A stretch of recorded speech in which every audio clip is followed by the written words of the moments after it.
Yes, mtazamaji wetu Bea TV, karibu sana kwa mara nyingine kwenye channel yako pendwa kabisa, channel ambayo inakupa updates na habari mbalimbali za kimichezo na burudani kutoka ndani na nje ya mipaka ya Tanzania. Habari kubwa zaidi ambayo imeweza kutufikia hivi punde ni kwamba bodi ya ligi kuu soka Tanzania bara TPLB yafikishwa mahakamani. Peji ya kwanza na peji ya pili ambayo nimeweza kukuwekea hapo ni kwamba taarifa kwamba kutoka kwa mdau mmoja wa soka ambaye pia ni mwanachama wa klabu ya Dar es Salaam Africans kutokea mkoani Iringa, ambaye ameitaka bodi ya ligi kuu soka Tanzania bara TPLB ndani ya siku 7 kuanzia leo kutekeleza mambo kadhaa, ama sivyo itafikishwa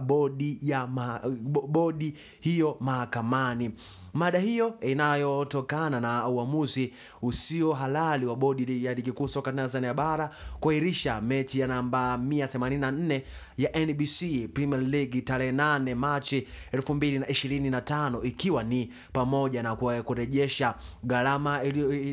walizozitumia kwenda Dar es Salaam kushuhudia mechi hiyo, pia na Young Africans kupatiwa pointi 3 na magoli 3. Taarifa kutoka kwenye vyanzo vya kuaminika kutoka mkoani Iringa vinasema kwamba ni kwamba demands notes hii ishatumwa tayari TFF, au barua hii tayari ishatumwa TFF. Mashabiki wa Young Africans wametokea